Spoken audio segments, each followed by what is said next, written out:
Okay, let's dive right into this explainer. Have you ever noticed how the ultimate underdog is almost always the most dangerous person in the room? We're talking about worlds where rigid hierarchies, elite exams, and totally corrupt systems dictate literally everything. But what happens when an unknown variable walks in and just shatters those carefully constructed rules?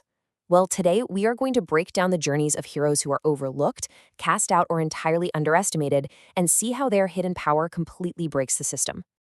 To really understand this, we need to look at a prime example. Imagine walking into the world's hardest adventure exam. You're up against elite archers, hardened mercenaries, and incredibly experienced warriors who know exactly what they're doing. And then there's a 16-year-old boy named Lud Tuli. On the written test, he got everything wrong. I mean, absolutely everything. A literal 0%. The evaluators looked at his paper and just laughed. To them, he was just another clueless country boy who wandered in by mistake. But then came the practical test. They threw all these candidates into a dangerous forest. The experienced fighters carefully hunted for specific valuable monster parts. But lo, he came back dragging an entire massive red bear across the dirt. Not just the claw, not the bile sac, the whole animal. Why? Simply because he didn't know how to extract just the part he needed. The other candidates whispered that they barely even saw him draw his sword. In an instant, the massive bear just dropped. Nobody saw the strike. But even then, the room went silent and nobody took him seriously. Just a lucky country boy, right? Well, in the final stage, the evaluators decided to test that so-called luck by proposing an impossible fight. This unknown kid against two elite rankers at the exact same time. On one side, you've got Eddie Markman, a prodigy archer registered in the elite rankings since he was 5 years old. On the other, Owl Darcis, a terrifying mercenary who single-handedly dismantled an entire criminal organization and took down 7 executives with his bare hands. Both of them felt absolutely insulted to be fighting this kid together. The fight started. Eddie fired the first arrow. Low casually dodged it and charged Owl at a speed the crowd could barely follow. He completely opened Owl's guard for a finishing blow. Seizing the moment, Eddie fired another arrow straight at Low's body. But without even stopping his movement, Low just cut the arrow right out of the air with his sword. Nobody in the room even breathed. Suddenly, a dense, heavy green aura filled the entire hall. Evaluator Luke, a man who had spent his entire life studying rankers and never got excited about any of them, looked at that scene and thought one thing only: this boy is a monster. But to understand how he got there, we need to look at Section 1, the tragedy behind the power. Because what nobody in that exam room knew was why he was even there in the first place. You see, ranking defines everything in this world, but Lore didn't care about rank.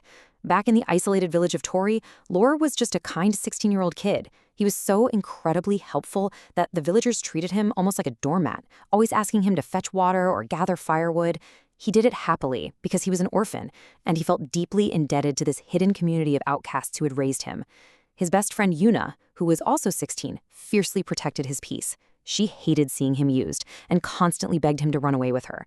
In fact, she even got locked up by her grandmother just for suggesting they leave. But Yuna was resourceful. She easily escaped, grabbed Lore, and showed him a hidden hole in the fence leading to the outside world, revealing secrets from a stolen merchant's book. But before they could explore that massive world together, absolute tragedy struck. A giant floating island in the sky shot a powerful beam of light, literally wiping his entire village, and Yuna off the map. That horrific event is what sparked his desperate mission: reach the top 10 adventurer rankings to access the Island of the Gods and get his people back. Which brings us right into Section 2, Forged in Extreme Hardship. I love looking at this because it perfectly highlights how unbelievable strength only comes from surviving the impossible. After his village vanished, Lo endured a year of bone-crushing training with Radil, humanity's #1 knight. And he's not alone in this kind of suffering. Think about Encred, trapped in a literal endless loop of death, forced to repeat fatal battles over and over, mastering hyper-awareness through a life-or-death sound game just to survive a single day. Or Rayon Zegard, born with a lethal frost curse that blocked his mana, surviving as an outcast in his ruthless family by literally teaming up with a demon named Wrath. So, the crucial point here is that this kind of extreme suffering breeds an entirely different kind of power. Remember that heavy green aura Lo unleashed in the exam room? That is called prana. Normally, it's totally invisible, but in rare, driven individuals, it manifests as a visible aura born from pure, absolute obsession. Lo's overwhelming green aura isn't just basic magic. It is his literal physical obsession with saving his people made visible. And let me tell you, that obsession yields massive results. When Lo fully unleashed his prana in the treacherous Azaban forest to defeat a highly corrupt ranker named Dalsin Iris, a guy who possessed world-class strength, Lo didn't just win. Evaluator Luke tracked his achievements, and Lo's official adventurer rank shot up to position 1089 in a single day. That is a jump of almost 5,000 spots, nearly breaking him into the elite triple digits instantly. Just insane. But as our heroes climb, we enter Section 3, battling the corrupt systems.